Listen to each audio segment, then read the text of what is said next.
question Carl Goetz asks us, are people shrinking? Carl?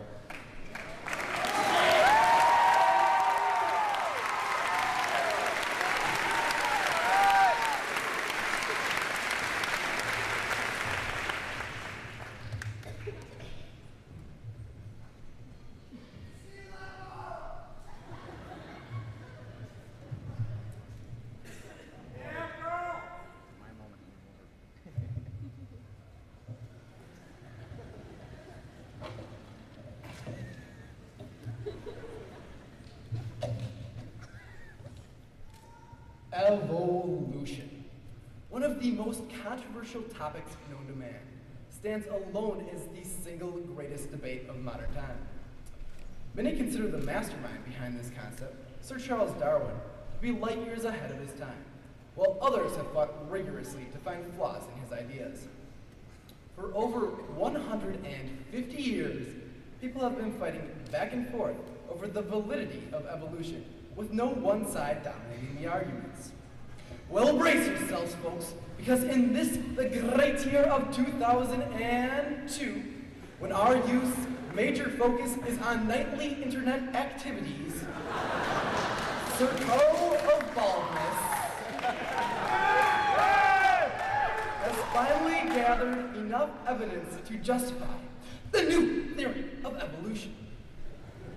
Remarkably, this new evolution process has been going on for eons under the unrecognizable alias high school. Now let's break down this new evolution process in this friendly look back at the high school years.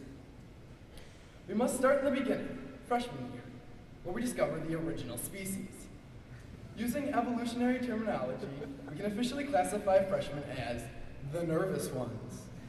The nervous ones tend to stick to themselves for fear of diseases disrupting their species' pattern of life. At this stage in time, the fear of being shoved into your locker or being trampled over by someone who looks old enough to be your parent is simply overwhelming. Back when we were young lads, it wasn't uncommon to come home from middle school and flip on TBS for back-to-back episodes of Saved by the Bell.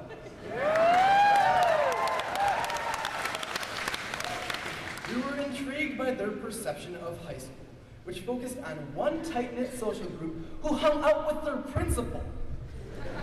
Now, no offense to Mr. O'Connor, but all freshmen must come to grips with the fact that high school life just doesn't work that way. The reality is that as freshmen, we were actually intimidated by school.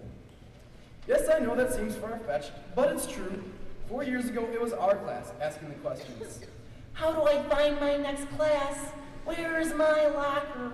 How often do we have homeroom? Or last but not least, are my teachers really going to bury me knee-deep in homework?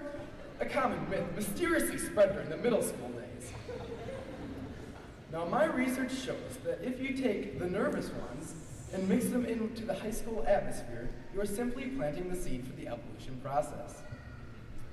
On that note, the real excitement of high school evolution begins sophomore year. For it is during sophomore year, or dare I say, the confused state, that the evolution process can first be witnessed. It is during this stage of development that the confused ones recognize the statement, "I'm not like them," referring to the nervous ones, the stage that they recently evolved from. So sophomores vary from freshmen, but how so? Is it the extra half an hour tacked on to the weekend curfew? Or maybe it's the fact that no, life isn't like Saved by the Bell, but you better believe it's just like Dawson's Creek.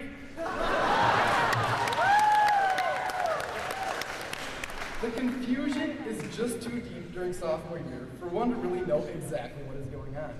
Sure, we thought we knew, but we had no idea. Everything that was seemingly blurred during sophomore year becomes oh so clear during junior year. You see, by the time junior year rolls around, so many changes have occurred from the original species that juniors can be classified as a whole new species. The confused ones have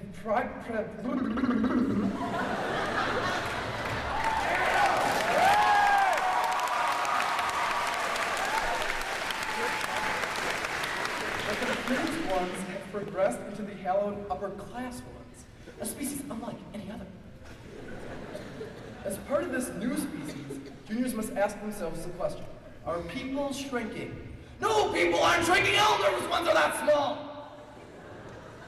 Each and every one of us started our freshman year as a little person, or LP as they like to be called.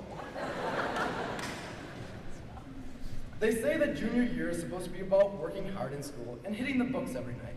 But with all these new evolutionary discoveries, one can't help to take a brief brain break or discuss knowledge, useless knowledge from time to time, such as YKK zippers.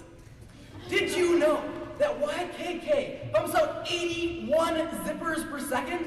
I mean, it's phenomenal. Just take a look at your pants. The zipper probably says YKK. All the fun of talking about zippers leads us right into the ultimate evolutionary experience, senior year. Greatest time of your life, or so it's been said.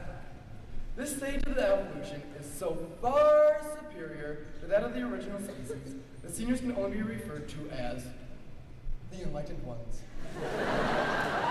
The enlightened ones see the whole picture. They can clearly look back and admire the evolutionary progress that they've made.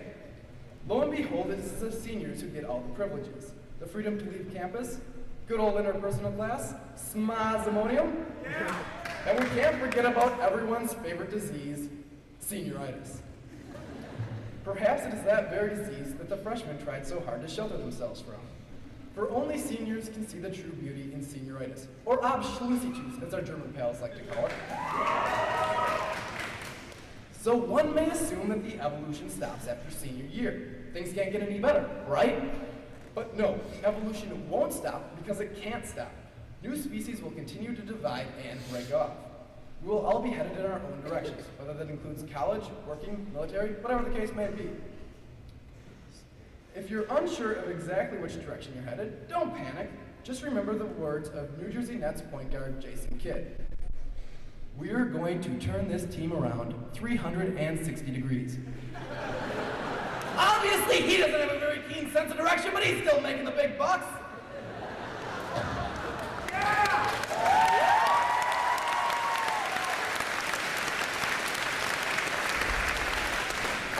This realization should provide hope for all of us who have now completed the initial stages of evolution. But don't assume the process itself has stopped. Don't let Charles Darwin down. Make the most of the evolution that is yet to come. At times you may become frustrated or overwhelmed, unsure of where this process is leading you. But fear not, this new evolutionary process is the greatest discovery since junk food. The most important of these new evolutionary discoveries is that, oh no, people don't shrink. They grow.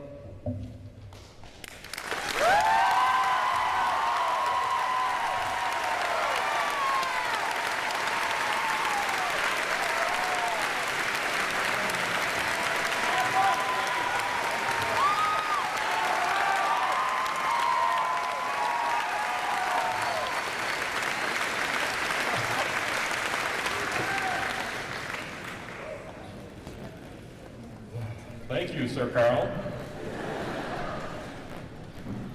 And now we move from our people shrinking to the smiles that carried us here.